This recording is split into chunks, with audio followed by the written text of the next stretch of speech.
As my journey through FromSoftware's titles continues, I find myself at the beginning of the end of the Dark Souls series with Dark Souls 3. Considered to be one of the best of the Dark trilogy, I optimistically hurled myself into its bleak, unforgiving world to see where it stands compared to Eldenring and Bloodborne. If you've watched my previous Bloodborne retrospective, you know I'm tackling FromSoft's other games after completing Eldenring, its DLC, along with Bloodborne and its DLC.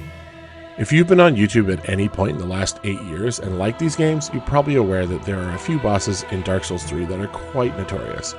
But the question remains, is Dark Souls 3 harder than either Bloodborne or Elden Ring? To be clear, I'm not going to be diving into the UI systems, weapon types, or its deep lore.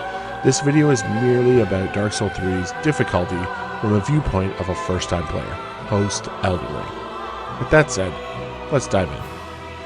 Oh yeah, forgot to mention, spoiler warning for a game that's almost a decade old. I assume if you're watching this video, you've probably played these games already. The game opens with another ominous and convoluted cutscene briefly showcasing the 4 major bosses I'll be battling in the near future, each more menacing than the last. We're then treated to the Ashen One, awaking to begin his journey. Short and sweet introduction, as expected.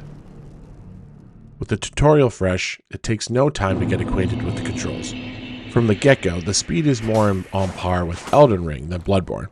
From all the soulsborne games, Bloodborne is the fastest, so I believe they're the outlier in terms of combat speed. Like any other tutorial, I am wrecked early on by an optional enemy, the Crystal Beast.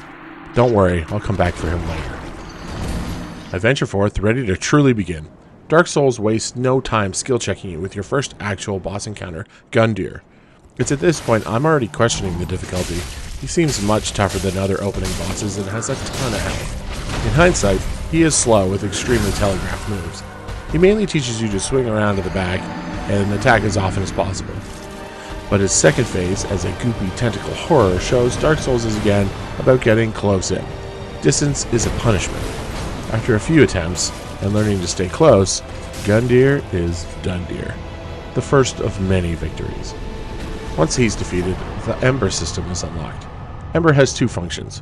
One is to fully heal and add additional health to your health pool, and the second is for you to call forth summons and partake in invasions. I chose to play this game offline because I didn't want to endure constantly being invaded. I was told that a feature in Dark Souls is that while embered, you are susceptible to invasions at any time without opting in. I wasn't about to do an entire playthrough with hardened internet trolls ruining my run at a moment's notice. So, offline it is. I link to the bonfire at the Firelink Shrine, and the game is truly ready to begin. Do a quick lap around the shrine to meet the pathetic lot, and get acquainted with their roles. After my previous playthroughs, I've learned a few things about the systems, so there's not much I need to worry about. One thing I know I enjoy is a solid dexterity build. Now I just need a weapon to match. The other thing I learned about FromSoftware is that they let players learn organically. No hand-holding, just brutal lessons. My first lesson was death still awaits you, even in safety. Take the Swordmaster, for instance. He nonchalantly hangs around the side of the shrine, waiting to ruin your day. And ruin my day he did. But like many of you, I have a problem with defeat. Swordmaster was my first obsession. I wasn't going to let this half-naked peasant beat me. After several deaths, the day was mine. And what would you know? He dropped the perfect dex build weapon, the Uchi Katana. This weapon would go on to be my main weapon for the entire playthrough. I'd rank the Swordmaster as a high difficulty spike, while being optional at the start, but I'm glad I did as this weapon was worth the hassle. With boots on the ground, I found myself once again blown away by the sheer design and beauty of the architecture that FromSoft delivers time and time again. Massive sprawling castles, tight labyrinthian streets, and endless rolling rooftops. One thing I've really come to appreciate is that anytime you're on a rooftop, you are most certainly heading in the right direction. Most games wouldn't even bother sending players to the rooftop unless it was some secret area, but it's a staple location in all FromSoft games. And Dark Souls 3 has plenty of rooftop scenarios. Dark Souls 3 also has some of the most beautiful locations in any Souls game. I was constantly stopping to take in the huge vistas and clustered cities. Ethereal of the Boreal Valley had me stop and stare and wonder at its beautiful, almost Christmas quality. The northern lights above, it made me stop and take it all in. The first time I walked up the steps of Honor Londo also made me gasp in awe of its massive scale and gothic beauty. And at the end of the game, when you're heading to the final battle, the entire world has become twisted and turned in on itself. A nightmare version of what you slowly felt was becoming a familiar place, completely ruined and made anew, destroying any sense of familiarity. And let's not forget to mention Dark Souls 3 has one of the worst poison swamps to date. God, the poison swamp truly sucked. From dilapidated shanty towns to gothic cathedrals, Dark Souls 3 has all the staples you'd expect, and then some. A new thing I noticed in Dark Souls 3 is the importance of running. In Eldenring and Bloodborne, you're always encouraged to fight head-on, and are typically expected to be able to beat whatever's thrown at you. In Dark Souls 3, there are moments where you're actually expected to do the opposite, which was a bit frustrating at first. There are several moments in the game where running away or past the enemies is the right call. Early on, basic enemies transform into massive, horrifying tentacle monsters, and you just aren't meant to defeat them right away, so your best bet is to run past them in fear. Later, you'll come across a section of what seems like hundreds of skeletons are chasing you down a tunnel. Instead of fighting, you're expected to kite them onto a rickety bridge, cut the line, and have them fall to their death. And in the late game boss battle, you're ambushed by a giant dragon. You can fight him, but the proper way is to defeat him by running this gauntlet of enemies and stairs until you've done a full circle around the boss. You then leap down and insta-kill him with one plunge attack. With this situation, it was evident at the start I wasn't meant to win outright by fighting, but the painstaking task of figuring out how to get around him wasn't so enjoyable. Aside from bucking the trend of running instead of fighting, I also noticed that there were more than a few bosses who I would deem as gimmick bosses. Maybe it's just from being spoiled by Eldenring having so many bosses that it wasn't as noticeable, or that Bloodborne had virtually no gimmick bosses, but Dark Souls 3 has quite a few. From the aforementioned dragon boss who's a one-shot, to a giant skeleton king who dies when you break his jewelry, a pack of slow-lumbering deacons who trade spirits in a mob of slow-moving morons. Find the one glowing red, kill it, and you've done a massive chunk of damage. And even one of the main Lord of Cinder bosses is a gimmick. Do you remember the fight against Rykard in Eldenring? Well, Yorm the Giant is the precursor to that. Just like Rykard, there's a special sword at his throne that you need to grab. So naturally, you'll die on your first attempt because he's practically immune without it. And I wasn't about to start experimenting with a new weapon during a main boss battle. So, you die and come back and figure out how the sword works. 3 or 4 well-timed charges from the sword and he's dead. You can appreciate having some gimmick bosses. They're put into the game to give the player a sense of respite from the constant brutal bosses and a feeling of accomplishment in an incredibly dreary game. But to make one of the 4 main bosses of the game a gimmick felt a little bit unearned to me. All in all, I feel like there may have been too many gimmick bosses in the total amount. It's not to say there aren't challenging bosses. Oh boy, Dark Souls 3 has some of the most brutal fights I've ever endured. The DLC bosses in particular feel almost tailor-made for masochists. While not a DLC boss, the extremely secret Nameless King is brutal. His first phase isn't terrible, as it's a standard large enemy fight where your best bet is to stay close, underneath, and chip away at the dragon. His second phase, however, is punishing, as he just doesn't have the same cadence in his movesets as almost any other boss, making him hard to time.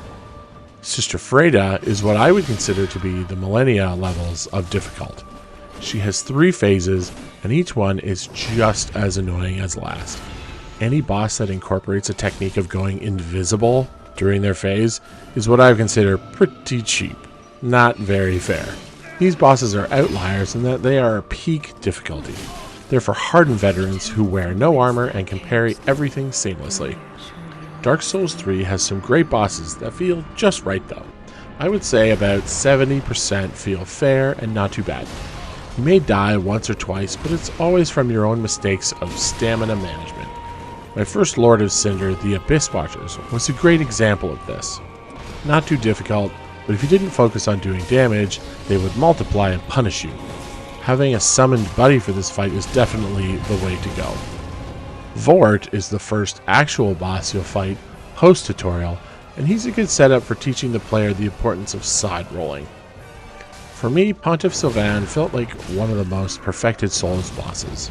quick attacks, closes the gap, and has double swords. Second phase creates a magical double, causing more tension in the fight.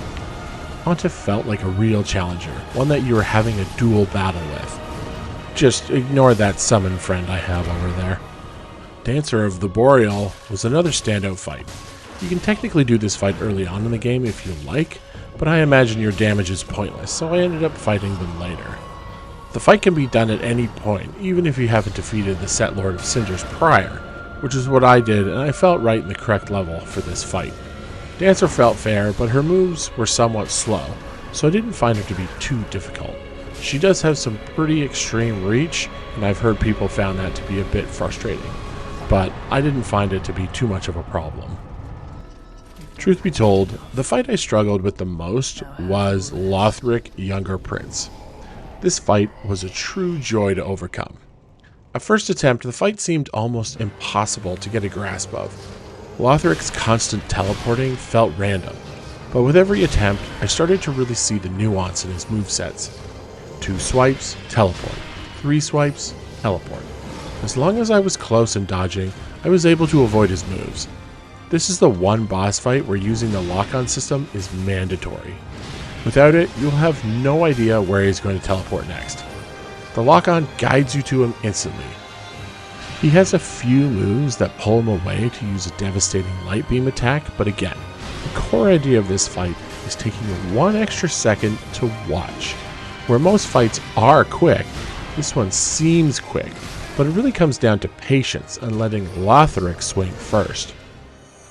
Second phase adds his brother a la Consort Radon Mikola situation, where he clings on his back for dear life, firing more laser beams, adding a complete sense of chaos to what took me forever to comprehend in the first place.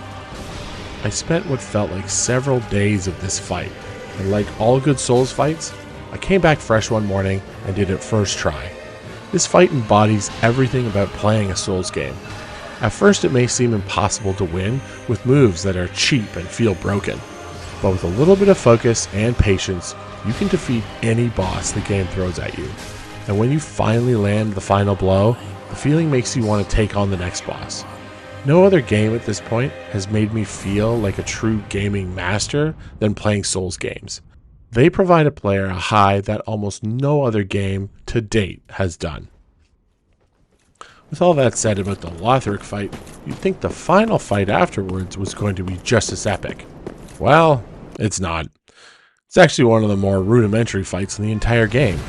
It's a simple one-on-one battle where the Soul of Cinder has 2 phases and never really seems to be a problem in either of them. After beating him on the first attempt, I was left feeling a bit disappointed that this was the follow-up fight after Lothric. For me, Lothric was the true challenge of this game, and at the end of the battle, I was most proud to win. Even my battle with the Nameless King, while still another few days of learning his moves, didn't bring the joy of victory like Lothric did. The Nameless King was interesting and similar though. Both fights buck the trend of conventional speed for more disjointed timing and a need to focus on your dodges. Also, both punish the player hard for being greedy. More than 2 swings? That's a peddling. Staying too far from the combat? Ooh, you better believe that's a peddling. The Nameless King was hard, don't get me wrong.